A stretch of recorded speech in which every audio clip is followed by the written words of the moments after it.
So first on how we think about low inflation and where we are.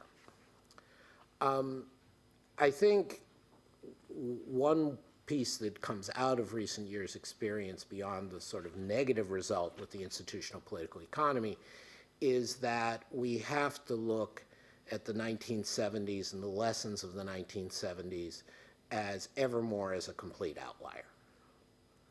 And so for people my age, and particularly the generation or two before me, the stagflation of the 1970s was seen as the pivotal event in macroeconomics. This gave rise to the critiques, or had been supposedly foreseen by the critiques of Phelps and Friedman. And so this led to a very strong, for want of a better word, conservative bias towards policymaking, even from supposedly Keynesian and left-wing sources. More and more, if one looks at, say, the last 140 years, which is roughly the period for which we have good data on the major rich economies, that period of the 70s is unusual. Not only high inflation, but high and variable inflation, upwards inflation spirals in relation to inflationary shocks, labor market forces being very strong to bargain for high wages.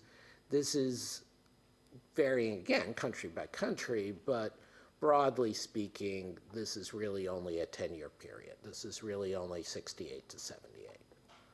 Now, you did have a costly disinflationary process in most of the rich countries, most of the OECD countries at the end of the 70s, early 80s.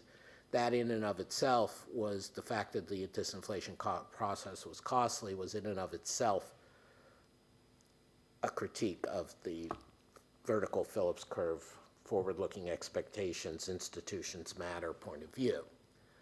But be that as it may, we probably have been mistaken as a profession of applied economists to have made so much out of the 70s. And instead, what an increasing number of us are coming to the conclusion is that labor market bargaining power,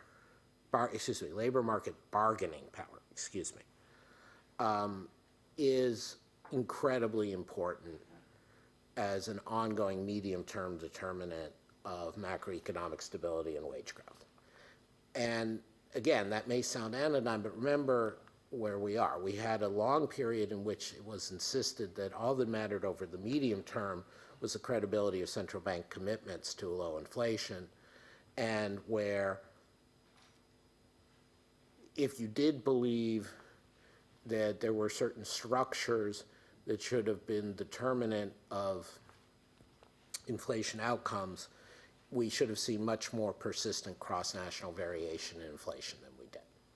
And we didn't.